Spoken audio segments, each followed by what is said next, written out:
Let's talk about fonts a little bit. So the two main categories of fonts are serif fonts and sans-serif fonts. And you can see both of those here. Here we have a serif font, and here we have a sans-serif font. I have no idea what serif means.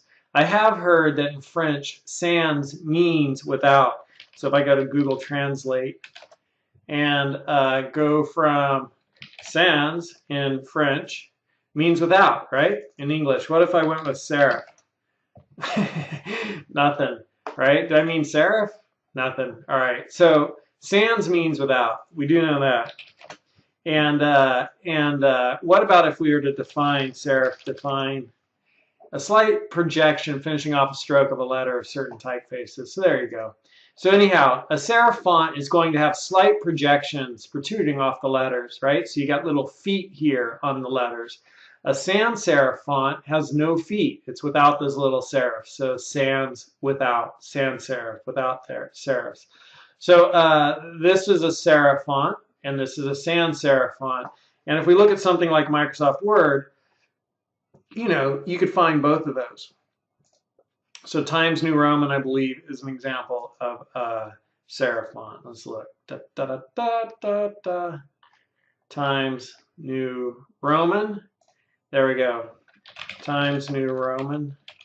Times New Roman. And if we zoom in on that, we've got little feet. Versus if we went with Arial,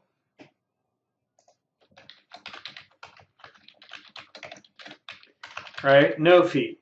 And so that's one of the first things when you talk about fonts. Serif, like Times New Roman, or sans-serif, like Arial. And which one do you find to be more readable? Which one's more readable? So just look at it, right? Which one's more readable between those two?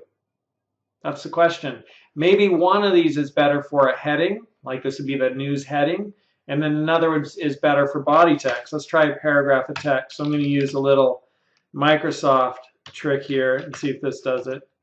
There we go. We got a paragraph of text with 14 lines in the text. And let's just get rid of some of that. Do undo, and we'll do 2 paragraphs with 7 lines in each paragraph. And we'll make one Times New Roman. And we'll make the other one Arial, which it is. And let's put this up here under Times New Roman. And we'll put this one under Arial. All right, so between those two, which one are you liking?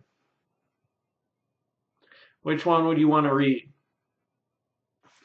Let's maybe copy it so it's the same text. But make this Arial. There we go. So it's kind of interesting to consider, right? Definitely for the heading, I kind of like the formality of that. You know, I don't know about Arial versus, you know, sans serif versus serif for body text, which one's more readable. If you go and you Google this and you ask for readability, making web pages easy to read, it says don't use too many font sizes. Use sans serif face for all body copy. Sans serif, right? So that would be this right here for all body copy. Don't use too many typefaces. Emphasis, alignment, contrast in text, spacing. So different principles for usability. So this guy says use sans serif. And I've heard one other person say that, but web page, let's see what else we come up with. See if there's a few others here.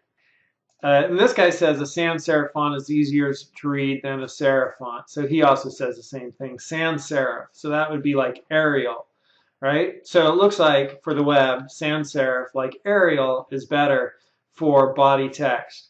And, you know, is that what this guy is using here? So if we zoom in on this guy's text, is this a serif or sans serif?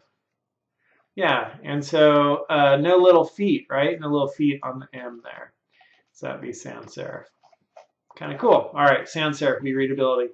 Other things you should know about text and type. So if you search for text properties, leading, kerning, that kind of thing, that's how I found this page here. Let me close these tabs out to the right. And there's a couple of different properties, right? Obviously, there's the font size. So here we could change the font size, up, up, up, down, down, down. And we could also come here and we could change the spacing between the lines, right? Line spacing. So I'm changing the spacing between the lines. And the actual term for that, for line spacing, is leading, the space vertically between lines of text. Name comes from a physical piece of lead that used to be used in mechanical printing process to separate lines of text. So we call it single space, double space, but the actual type term is leading if you're a graphic designer.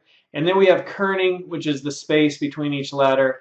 And often people will use that with tracking, the space between all letters, right? And so here's what you could do with tracking. So if I go into font in Microsoft Word and go into advanced, I could do spacing expanded, and I could expand the spacing, and you could kind of see that expanding down there. And there it is, expanded, right? That's kind of cool. And so that would be tracking. They would call that tracking. So those are just some of the different words that you might want to know about when dealing with text and fonts. Main thing, serif versus sans serif fonts. And in another video, I'm going to show you how to install new fonts on your computer.